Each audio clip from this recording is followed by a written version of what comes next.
Coming up on Boresight, it's Las Vegas or bust. Also, what's going on with the personal programming grant and what happened last week at the first annual Boresight Bash and Freestyle Boogie. All coming up next. This is Boresight News.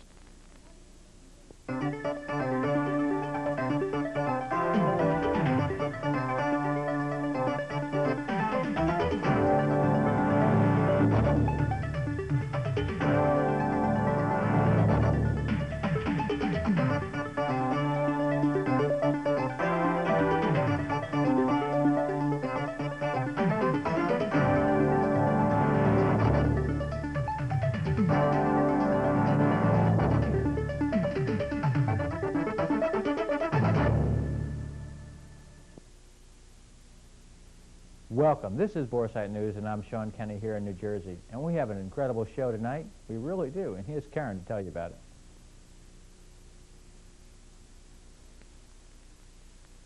And I'm Karen Howes in Atlanta. What we've got tonight on Boresight News is a report on superstations. Those are those distant signals that you can receive over your satellite dish. Broadcast stations from one city being piped into another over satellite. It can happen through cable or direct to home. What this report is going to address is the whole concept of superstation, and we're going to take a look at how the retransmission of these broadcast signals may affect the traditional broadcast industry. We have that. We also have a report on programming, a programming channel just for the television receive-only industry. Is it possible? Well, we're starting one here, and Lolita has an update on that. We've also got a report on a party that was held this weekend, Boresight News Bash.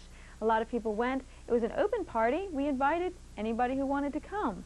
That's not the same for other people in this industry. We got the official report last week that Boresight News is not invited to the SBCA STTI show, and that's going to be one of the topics on tonight's news from Mike Ventriello. Also tonight, USIA President Tom Berg talks about how he also was banned from the SBCA STTI show. Well, Sean, here we are boycotting that show, and they turn around and say that we can't go, and they also say that USIA's president can't go. What do you think about that? Well, I think it's ridiculous. Why is it that this industry has allowed itself to be bullied by just a few people? Rick Brown in the beginning, then Space, and now Rick Snaringer. It's time we put an end to this nonsense. We're individuals. This industry is a group of individuals that have come together for the betterment of themselves and their customers. So it's absurd to think that we're going to be pushed around by one individual. So, if you're as mad as we are about it, we're just not mad because of being banned. After all, we weren't asking everyone to boycott the show because of its philosophy that all dealers involved with shipping should be arrested and we should be turning these dealers in. That's absurd. 70% of this industry is being pirated. 70% of our dealers go off to jail. Is there going to be a manufacturer left that could support stay alive with only 30% of the business he's doing today? Of course not. They know what's going on, and they're supporting it, GI and everybody else out there. They just don't want anybody to know about it. Well, the hell with this. This is crazy. Time we took this industry by its hand and walked it down the path of success. We can no longer hope for success the way they want to deliver it to us, spoon-feed it to us. No, there's more to this industry than Space and STTI and this nonsense. We have to do our own trade show and get people aware of this industry and take the profits from the trade show and put it into advertising and put it into mobile trade shows that would go, mobile shows that would go around the country to schools and malls and tell people about what great things satellite has to offer. We can do it. You and I and everyone out there can do it. We've arranged for a trade show to take place in Louisville, Kentucky in the middle of May. We ask all of you to come. Booth space is only $300 a booth, and no one is being barred. And it's just not Boresight doing it. Resorts International is doing it, or Resorts Publishing will be involved, and anyone else that wants to be involved with this trade show. Hopefully USTI will be, USC, whatever it is, USIA, and HSTA will all be involved with the trade show. That we can take the money and put it into our business, the satellite business, instead of putting it into Rick Brown's pockets and SBCA pockets, the pockets that want to get us arrested. That's ridiculous. Well, what I hear from the field is that dealers and dealer and consumer supported organizations like USIA and HSTA would be behind any positive move to bring the industry together and to unite the industry. Distributors and manufacturers would also support a show. In fact, the more shows, the merrier. The more people we've got attending, promoting, providing information is what this industry is about. It's what's going to heighten this industry. One topic, though, that needs to be addressed, and we'll probably address this in future Boresight features, is how the whole thing is going to pan out.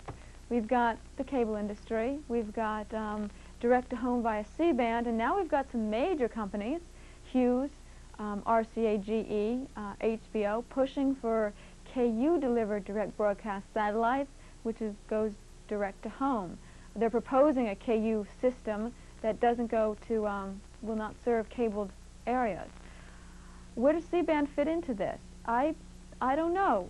Sean, you've said in the future that C-band is going to be around for a long time because of the launch problems and also because of the expense of distributing programming via KU, but there's a push now there. What's going to happen to the TVO marketplace? The TVO marketplace is strong, Karen. One thing we all should recognize is that the price of K-band transponder is almost double that of the C-band transponder, and there aren't very many K-band transponders up there, and business is coming on very strong. As a matter of fact, business is coming on so strong that we will be conducting a seminar in the next couple of weeks. It'll be live via satellite, so you want to stay tuned for some commercials on that. But don't any of us think for a moment that K-band and HBO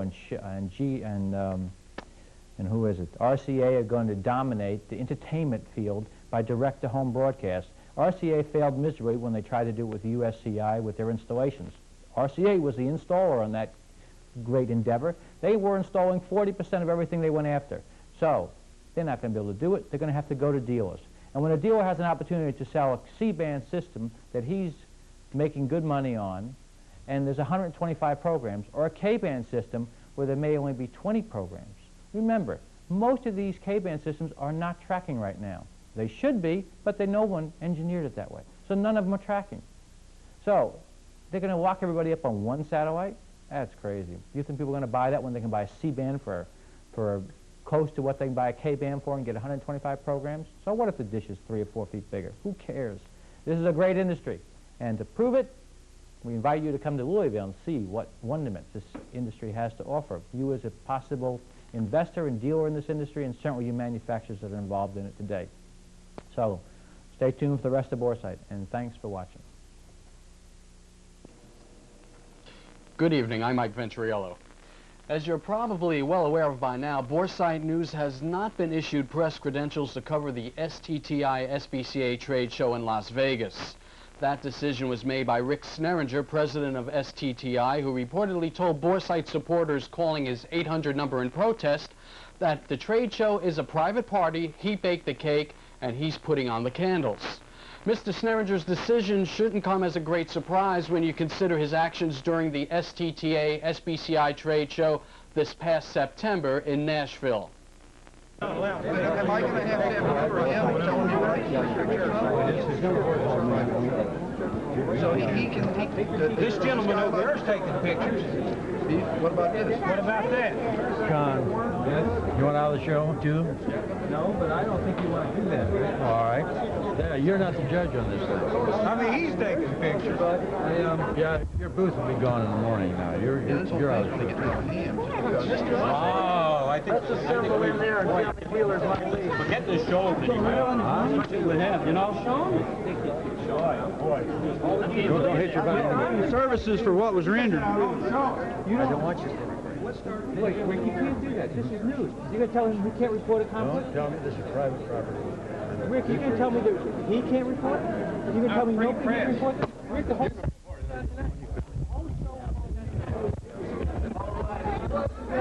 You better cut it off, Sean, or you'll get...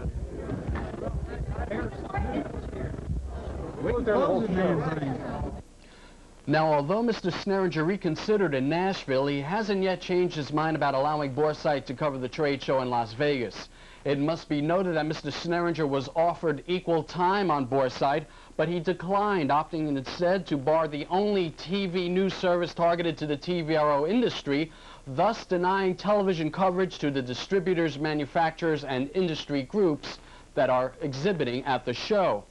Despite Mr. Sneringer's decision, Boresight will be maintaining a presence in Las Vegas.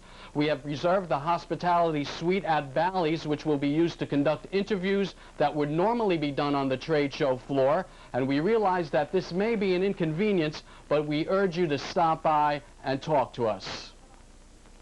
Right now, we turn it to Atlanta with Karen.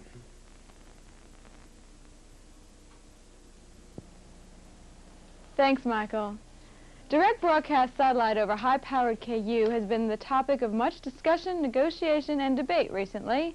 Robert Waldron, Senior Vice President of Hughes Communications, told Boresight that while C-band will remain the primary distribution technology for the cable marketplace, high-powered KU will come on board in the next 5 years to serve non-cabled homes.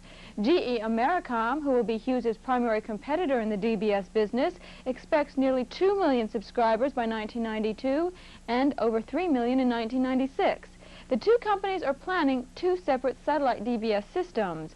GE will begin with the 60-watt RCA K3 bird, while Hughes is waiting to launch 2 100-watt KU birds. Hughes' system will enable consumers to use smaller dishes than the 1-meter dish that will go in conjunction with GE's network. Is it viable? Both companies say yes. They estimate that between 25 and 35 million homes will never be able to receive cable television, and 50% penetration of that non-cabled universe would establish a $5 to $8 billion per year business. So why limit DBS to non-cabled areas? Most people translate DBS to mean direct broadcast satellite, but according to one industry trade, the president of the nation's largest cable operator says DBS means don't be stupid.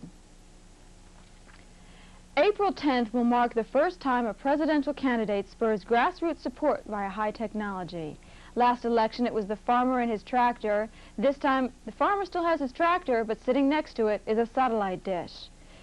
Via satellite, TVRO supporter and presidential candidate Albert Gore will bypass the expense of advertising on broadcast and cable, and he's going to go directly into the homes of dish owners for the cost of a transponder rental and an uplink fee. The Gore transmission is an effort to raise funds and build voter support, but it's also a statement. According to HSTA's George Kosian, the April 10th uplink calls attention to the ability of satellite television to provide a free flow of information and ideas. He says, Gore's event shows satellite's ability to promote the freedom of expression. Back to you, Mike. Thank you, Karen. Speaking of Senator Gore's bill, the Office of Management and Budget is opposing S-889, claiming that passing the bill is premature and would involve the federal government in a marketplace that is still developing. Office of Management and Budget Director James Miller has written to Senator Ernest Hollings, claiming that dish owners do not lack access to programming because, in his opinion, programming from several sources is becoming available to or below those paid by cable subscribers. Miller also contends that the third-party distribution provision in S-889 would be troublesome because it would cause unnecessary litigation and may result in the availability of fewer, not greater numbers of program packages. Miller also states that the bill may actually give an unfair competitive advantage to large cable television operators. The Office of Management and Budget is the third government agency to oppose Senator Gore's bill, along with the Federal Communications Commission and the National Telecommunications and Information Administration. It should also be noted that Senator Gore's campaign office has told Boresight that they are not doing any campaign advertising via satellite television. According to Barbara Terrell, who told our marketing director Dean Horowitz, they're only looking at cable and network television. Right now, Tom has a feature on what occurred at the Boresight Bash this weekend. Thanks, Mike. Your tie is sort of pinched in. True Boresight fashion, the Boresight Bash and Freestyle Boogie lived up to its expectations, and then some. Held this past weekend in the swank Grand Ballroom of the Flag Post Motor Inn in South Brunswick, New Jersey, the Bash, as it is now being called, allowed Boresight supporters to see and participate in a party to help raise funds for the Boresight Legal Defense Fund. Games were played throughout the evening, among them the popular Legal Defense Limbo Contest. Just like going through customs. But perhaps the highlight of the evening was the long-awaited roasting of Sean Kenny, as Boresight employees were allowed to speak their mind about Sean without being fired. But Sean used to come up on Thursdays and edit Interview Magazine, and he was not your typical magazine editor. This was pretty much the way the editing session went. Steve, the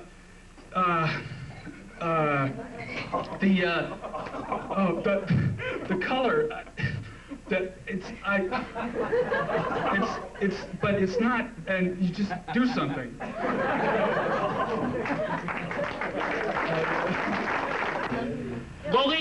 Lolita, Bruce Springsteen made $25 million last year. Form a band. Who's a drummer? Do any of you here watch Yellow Rain? Can I have a round of applause if you watch Yellow Rain? There's one you might have missed, and it went something like this. There's a number up on your screen right now. Can I get the number on the screen, please? Thank you. We have the number up on the screen. Now, I want to make this very clear. If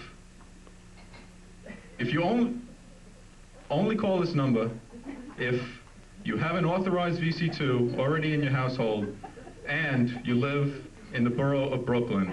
If you do not live in the borough of Brooklyn, please do not call this number, because we don't know, we're not sure, but it may be illegal. And believe me, you don't want to be the one to find out that it's illegal. So please only call if you live in Brooklyn. Thank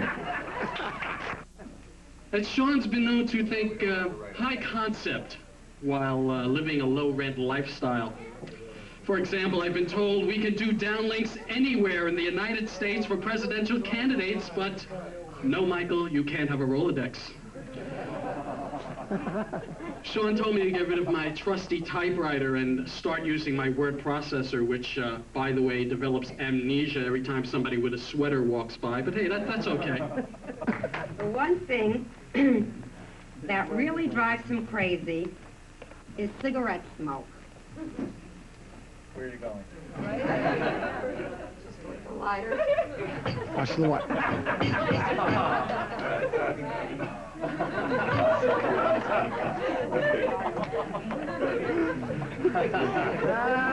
one's for you. And I have a letter here from someone that has written to us, and they say, "Dear Sean, since your show Boresight has been on the air, there hasn't been one dull moment on it. It lasts the whole show." There was even a surprise gift sent to Sean from an admirer. It's a parachute. There's a note on top here, Sean. I know, but I got to the box open first. What is this on the parachute? Hey, Sean, be taking telephone, please. Extending deepest sympathy. Maybe consolation in the loss you must bear to know that you have many friends who understand and care. Rick S., SBCA, and GI. Well, what is it? It's a parachute. Yes, it has a note. With what? With a lock on the ripcord. All in all, those attending really enjoyed themselves and even had a message for those that could not attend. 1, 2, 3. That's it for now. Eagerly awaiting next year's Boresight Bash, this is Tom Russ. Thanks, Tom. Boresight Bash 89 promised to be even bigger and better. We're looking forward to that. Hope you can join us for that next year. According to this month's edition of the Blank Box newsletter, General Instrument may have hired more than 100 extra telephone operators for its authorization center to work from March 19th through the 23rd. According to Blank Box, there's speculation that during this period of time, GI will deauthorize premium services on a large number of VC2s. Those who call to complain will be reauthorized, but those who don't will be assumed to be pirates and will remain deauthorized. Now, the newsletter suggests that pirates will be unaware they've been deauthorized because most pirate ships will continue to work during this turnoff process. What GI might do is send a new data stream only to the reauthorized boxes in an effort to kill the pirate units. Still ahead on Boresight, The NCTA looks into high-definition television, Karen's feature on HR 2848 and superstations, and another big cable deal. Stay tuned.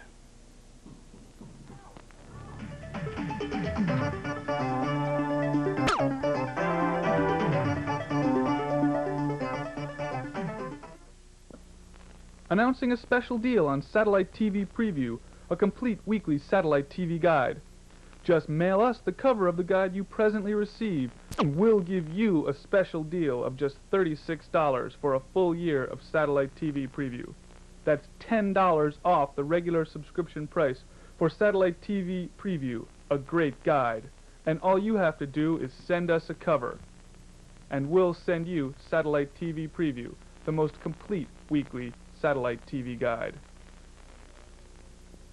To get this special deal, just send your present guide cover with a $36 check or money order to 262 Old New Brunswick Road, Piscataway, New Jersey, 08854.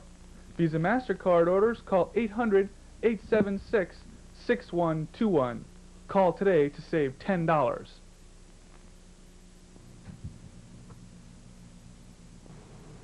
Having your home wired for cable seems innocent enough, until you realize that you've given up control of your television set to an unregulated monopoly. Your local satellite dealer offers the alternative that can free you from the crushing grip of cable and allow you to regain control of your television set. A home satellite system. Support your local satellite dealer, the unsung hero of the video communications industry.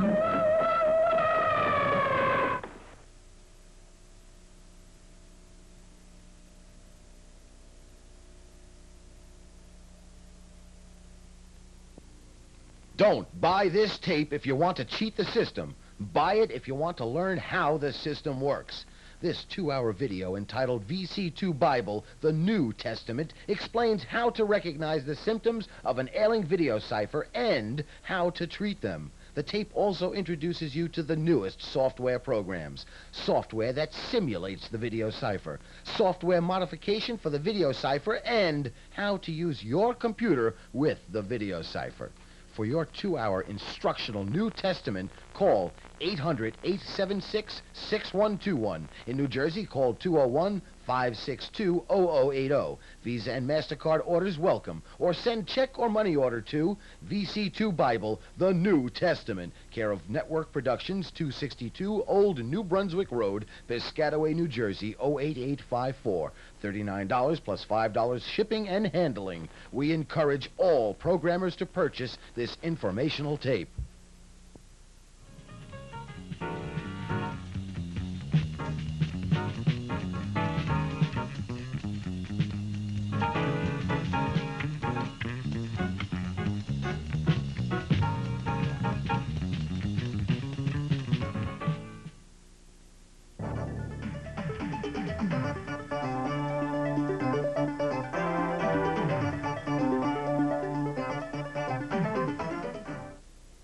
Welcome back. National Cable Television Association President James Mooney is asking the Japanese to cooperate with his association's plans to experiment with high-definition television. Last week, Mooney and 8 other NCTA delegates met with officials of Japan's Ministry of Posts and Telecommunications and expressed that eventually the U.S. cable industry will have to improve its image transmission quality and that Japan's Muse format high-definition television standard was being considered, even though it's not necessarily favored by the U.S. cable industry. The Japanese plan to experiment with cable-delivered HD TV on 2 idle channels on 2 different Tokyo cable systems. The NCTA would like to conduct its own testing using 5 channels of HD TV programming with the aid of Japanese equipment and assistance. The National Rural Television Cooperative is still plugging along. Karen has the details on that. The National Rural Telecommunications Cooperative announced 8,000 dish owners are subscribing to the cooperative's program package, but business isn't going as well as they anticipated. NRTC is still without access to programming from HBO and Viacom services. NRTC is calling for continued support of Senate Bill 889. The organization maintains that without the bill, packagers are going to be charged 500 to 1,000% over normal wholesale rates, and that price inflation will be passed down to the consumer. Now, TCI is adding programming services to its list of satellite interests. The #1 cable operator will have an interest in movie time through its equity stake in United Cable. They will also own part of Turner's new TNT service by way of their investment in TBS. And TCI is helping to finance the National Interfaith Cable Cooperative's launch of a religious channel. It's called Vision International Satellite Network. VISN will be an ad-supported religious service with its content representing a number of denominations.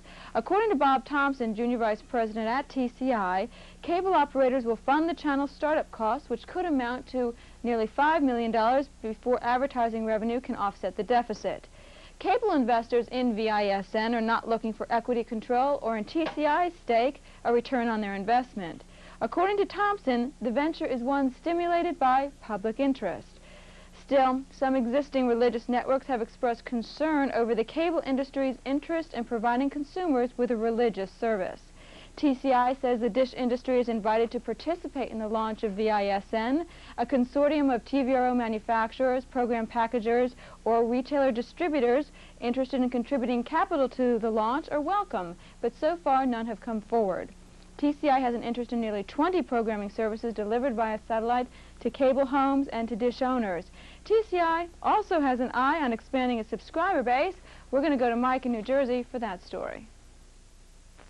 That's right, Karen. Cable consolidation marches on as United Artists Communications plans to buy the United Cable Television Corporation in a cash and stock deal valued at $1.6 billion.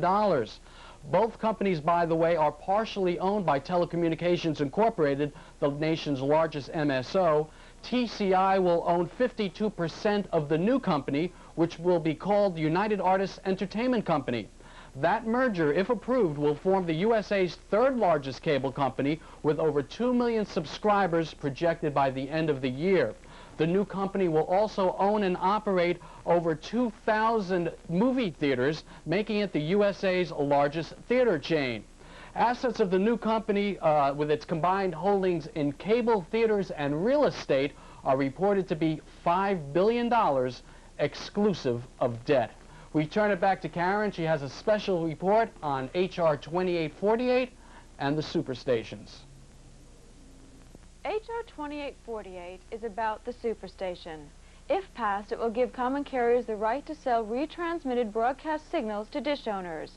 The broadcasters oppose this bill, not because they don't want dish owners in Wyoming tuning into a New York station, but because the concept of the superstation is eroding the local broadcasters' viability.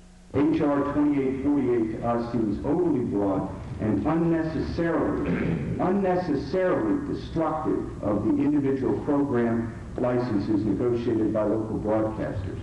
What is affecting independent television is that the same old, say, problems that they've had with cable are replicated here in terms of the first station.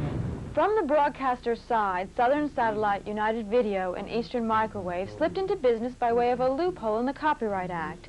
These companies went into business to sweep local broadcast stations from their terrestrial terrain for the sole purpose of reselling the signals to cable operators in distant areas. The issue isn't should dish owners have access, but should these and other carriers make a business out of broadcasters' property. Here's the history. Satellite technology introduces the superstation, a national distribution pipeline transmitting the Cosby Show from an NBC affiliate in Denver to homes throughout the Deep South and the Northwest. It exports a local television signal aired in one city and casts it into areas not familiar with the landmark in this ID. The idea of distributing a ready-made local television channel to distant areas seemed like a good one to Ted Turner, so he uplinked his own broadcast station, WTBS, and created a national programming service out of a local channel. He called it a superstation. Others also thought it was a good idea. United Video launched these 3 superstations, and Eastern Microwave came on the scene with one. Each could distribute a broadcaster's product to a cable operator, and the broadcaster didn't have to be involved.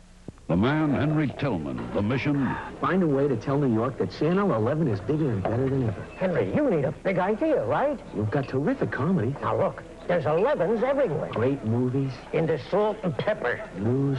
In this guy's lunch. Yankee baseball. Even those two guys over there. Henry, the big idea may be right in front of your eyes. Yeah. Somewhere in this town, there's a big enough way to say Channel 11. And I, Henry Tillman, am going to find it. The broadcaster wasn't thrilled, but there was little he could do. A New York independent one day and a basic cable channel the next. Without contact or recourse, WPIX's investment in programming, the station's contracts with ball clubs, and their expertise in laying out an attractive television channel brought revenue to a common carrier and many cable operators. This year, with the launch of 11 new superstations, most for distribution to the home dish market, broadcaster opposition has increased. But we believe that the passage of H.R. 2848 would compound and complicate the gross inequity that is now evident in the cable marketplace. According to Lawrence Laurent, Vice President of Communications for the Association of Independent Broadcasters, common carriers are pirates. They take somebody else's property without asking and without paying, and they sell it to someone else. Laurent says scrambling is the kicker.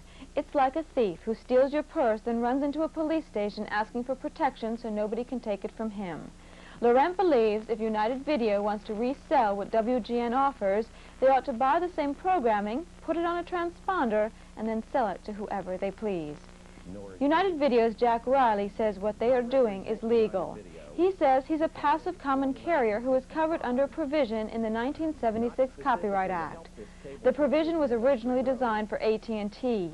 It said as a distribution pipeline, a passive common carrier could move a signal from one place to another without paying copyright fees. Riley says he doesn't change the content nor make a direct profit from the content of the signals he's carrying. In effect, he says, United Video is contracted by the cable operator or the home dish owner to retransmit a signal. Laurent disagrees. He says United Video is not passive.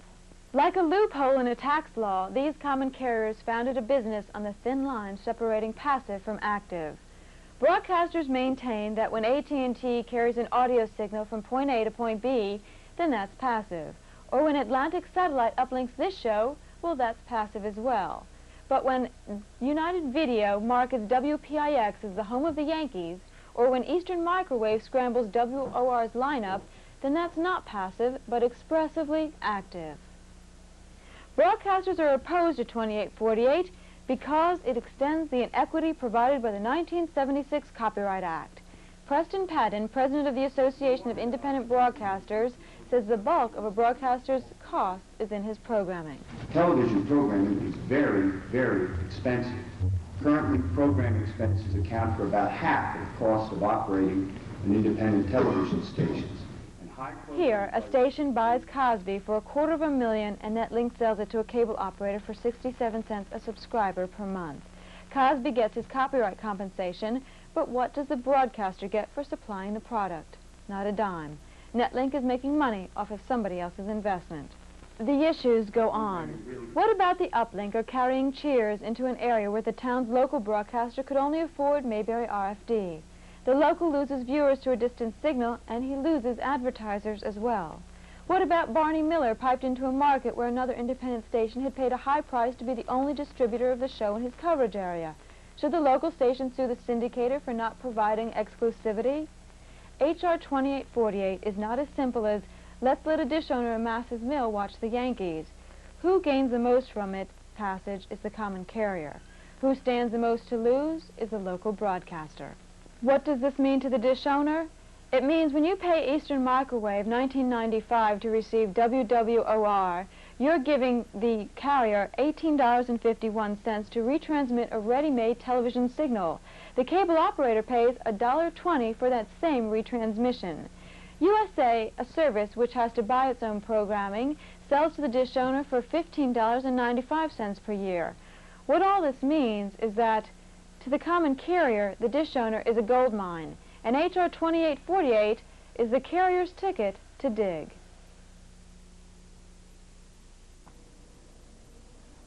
When we return, NASA's budget blues and Lolita's progress report on the Satellite Viewers Network. Please stay.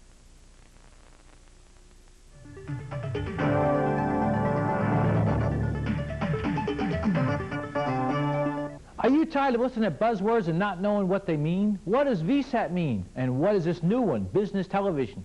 Hey, you can find out. You can go to these courses. They take weeks and cost thousands of dollars. That's what we've done. Or you can save a whole bunch of money because you have a satellite dish, you're a satellite dealer, you already know many of the terms and what they mean. But maybe you don't know some of the unique ways you can make money with it. Maybe you don't know all the things that are needed from you to make the installation. How do you do the roof mounts? What is required? How do you do all the settings? What do you do when you bid for a VSAT job? And what do you do for business television? You can sell business television. There's a great opportunity out there. But more importantly, there are many people out there seeking to find installers to do VSAT installations. A few business TVs. Business television is projected to do well over 100,000 units in the next year because of the dynamic growth of that industry. Are you going to be able to address that growth? Are you going to be able to do those installations? The people want certain things from you, and you can give it to them now because it's going to be a VSAT business television seminar. Yes, and you don't have to bother even leaving your office because we're going to do it live via satellite. Yes, we told you that there's going to be opportunities to use that wire decoder other than with Yellow Rain. Well, you can, because now there are going to be 2 seminars held live via satellite in the 1st of May, allowing you to use your wire decoder. The first seminar is business television and VSAT. It's a one-day seminar. It's $189 if you do not have the wire decoder. That $189 is $100 for the course and $89 for the wire decoder. That's a 5-year lease on that decoder, folks. So for $189, you get a full one-day seminar with course book, with everything you need. And you can come in and on live via telephone and ask questions of the guests that will be there telling you what's going on with VSAT and how you can address that market and how and what you need to know about business television. It's going to be a full 10 hours. 10 hours, you can tape it, but it's going to be full of information you need to know. Now, what's the second day? The second day, well, you should ask. Well, we did. We thought about what else dealers really need to know. Well, we all know about SMATV, but do we really know? There's a lot of money in SMATV. Big marketplace right now. Are we addressing it? Well, maybe we're not addressing it because we don't know everything we need to know about it. Now you can. The second day is a SMATV course. If you just want to take it, it's $189. That includes the 5-year lease on the wire decoder. If you want both courses would be $289. But if you register now, you can save yourself a good $50. Yes, indeed. $239 if you register now. That includes the wire decoder for the full 5 years. You never have to rent it again or lease it again, and both courses with course books. Now, if you already have a wire decoder, hey, take $89 off. And if you went to the seminar back in September of '86, the VSAT seminar, take $40 more off because we never sent you that videotape. So, there you go. Welcome back. NASA's plans to build an orbiting space station are in jeopardy, according to Marty Kress, staff director of the Senate Subcommittee on Science, Technology, and Space. The space station program, for all practical purposes, is in intensive care, and it's not likely to get out of that ward this year. Because Congress is facing an election year, it most likely will leave NASA's massive budget problems to the next administration. President Reagan is reported to have asked Congress for $11.5 billion in 1989 for NASA, with $1 billion of that going to space station development and $100 million for research into space exploration systems technology. Kress does not believe that the president's request is adequate and has doubt that it will be approved by Congress under its present priorities. According to Kress, for a long time we've been saying that until the space program is recognized as a national priority, it will not be a budget priority. We have more about satellite with Karen in Atlanta. CONUS Communications provided 44 hours of satellite news coverage via 12 satellite paths for election coverage on Super Tuesday. K2 and SBS3 were the satellites used to distribute those feeds. Sears will connect 800 stores to its headquarters in Chicago via KU-band business network. The network is being handled by Sears Communications Network, who plans to install a two-way teleconferencing video between Chicago and 25 field offices and a one-way video, two-way audio network between headquarters and the 800 Sears stores throughout the nation. The system will use transponder space on ASC1, and the department store expects the network to be completed by next year. Thanks, Karen. Well, enough about CONUS and Sears. You're probably wondering what's going on with the Satellite Viewers Network. Well, Lolita fills us in. Satellite Satellite Viewers Network was developed in order to provide all backyard dish owners with programming in the clear. Since January, viewers of both Boresight and Greensheet have been supporting SVN through the Personal Programming Grant, a minimum annual membership fee of $19. Thus far, contributions have totaled $4,570. We have also been using this time in order to develop programming in the clear for your benefit. Programs such as movies and stand-up comedy club routines will be a part of SVN. We feel we need to demonstrate to all of those cable operators and people who support scrambling that we no longer need them to be a part of our industry. In order for us to continue in this endeavor, we need to count on your support. If you think about it, $19 or more if you like is not much when you think about it to receive what you have every right to receive, which is programming in the clear. Please let me say once again that all programming grants go towards only one thing: maintain